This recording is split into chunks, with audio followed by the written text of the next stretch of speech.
Dalam 1 minggu belakangan, wilayah Sulawesi Utara mengalami peristiwa banjir dan juga tanah longsor. Hal ini ternyata disebabkan oleh adanya cuaca buruk yang melanda kawasan Sulawesi. Masyarakat pun diimbau untuk mewaspadai cuaca buruk yang tengah terjadi. Berdasarkan peringatan dini cuaca dari BMKG, wilayah Sulawesi Utara berpotensi hujan lebat, disertai petir dan juga angin kencang pada 20 hingga 22 Januari kemarin. Sedangkan pada Sabtu hari ini, beberapa wilayah di kota Manado masih berpotensi hujan ringan lebat. BMKG mengimbau masyarakat untuk mewaspadai sejumlah bahaya akibat cuaca buruk, seperti banjir, banjir bandang, serta tanah longsor. Terlebih, puncak musim hujan masih berlangsung hingga Februari 2021.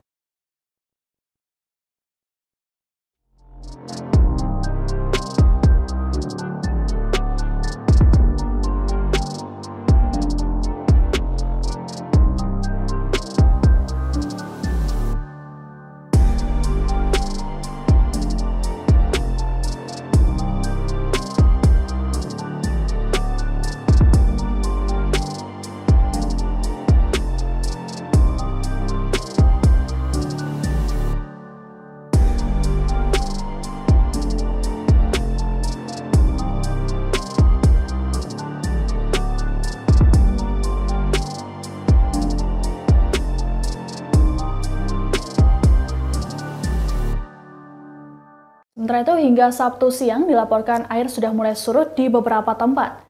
Sejumlah sisa material yang terbawa banjir pun terlihat di rumah-rumah warga. Warga yang terdampak di beberapa daerah terlihat mulai melakukan pembersihan material sisa banjir.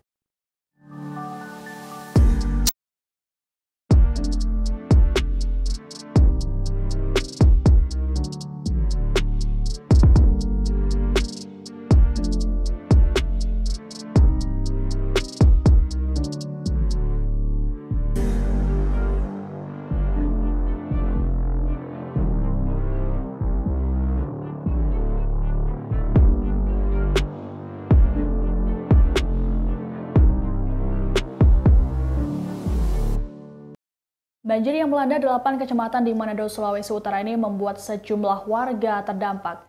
Berdasarkan informasi, terdapat 3 orang yang dilaporkan tewas dalam peristiwa ini. Kepala BPBD Manado, Donald Sambuaga, saat dihubungi pada Jumat malam mengatakan, 2 dari 3 korban tewas karena peristiwa longsor, sedangkan 1 orang tewas karena terkena banjir. Menurut Donald, korban longsor berasal dari Kelurahan Malendeng dan Kelurahan Rano Tanaweru. Donald mengatakan saat ini kondisi air sudah mulai surut di beberapa tempat. Berdasarkan data sementara, terdapat 8 kecamatan dan 25 kelurahan yang terdampak banjir dan juga tanah longsor. Pendataan sempat terkendala karena jaringan listrik yang sempat terganggu. Sementara itu, petugas mengaku kesulitan memberikan makanan ke pengungsi karena adanya pembatasan aktivitas saat pandemi. Hal ini membuat petugas hanya membagikan makanan siap saji, seperti mie instan dan juga ikan kaleng ke pengungsi. Meski pihak dinas sosial sudah membuka dapur umum, tetapi jumlahnya masih terbatas. Beberapa korban banjir di sejumlah titik pengungsian bahkan sempat dilaporkan belum menerima makanan.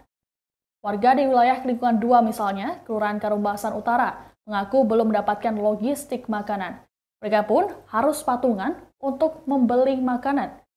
Untuk wilayah tersebut, 11 rumah terdampak banjir. Beberapa di antaranya mengalami rusak. Banjir membawa sejumlah sampah dan juga material lumpur. Warga pun berharap agar pemerintah segera memberikan bantuan pada mereka. Malam ini Pak, tempat-tempat di mana dan berapa orang dievakuasi, di lokasi-lokasi mana, di banjir dan longsor, terus kendalanya apa Pak? Baik, terima kasih. Dapat kami laporkan bahwasanya begitu kami terima laporan dari masyarakat, ini khususnya laporan dari BPBD, Basarnas Manado langsung menerjunkan personil sebanyak 53 orang ke beberapa titik dan sudah dapat evakuasi 51 orang terdiri dari dewasa, anak-anak dan bayi. Dan saat ini 1 orang masih dalam pencarian, yaitu seorang laki-laki bayi. Banjir disertai tanah longsor diketahui disebabkan oleh guyuran hujan deras yang melanda kota Manado sejak Jumat sore.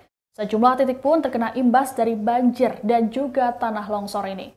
Terminal Karumbasan masuk menjadi wilayah yang terdampak banjir. Dalam video amatir warga yang beredar, tampak beberapa kendaraan, termasuk bis, terendam air. Hal ini mengganggu jadwal keberangkatan para penumpang. Bahkan sejumlah penumpang yang terlanjur datang ke terminal ikut terjebak banjir dan tidak dapat pulang. Tidak hanya terminal, kantor PLN Cabang Manado juga tak luput dari terjangan air. Air tampak memasuki wilayah gedung yang berada di Kecamatan Sario, Manado. Ketinggian air mencapai lutut orang dewasa.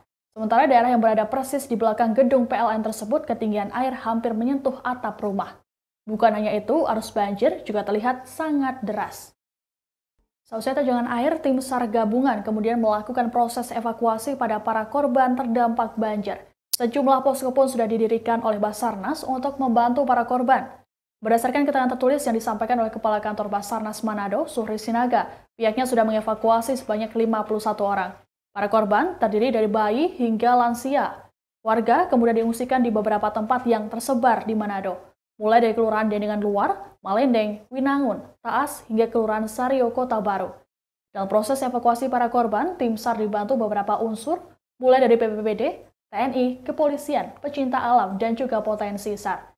Menurut Sinaga, total ada 53 tim penyelamat yang diterjunkan. Hingga pukul 11 malam waktu setempat, tim Basarnas tidak lagi menerima laporan. Kendati demikian, seluruh anggota Basarnas masih disiagakan di posko SAR Malalayang. Terima kasih sudah nonton.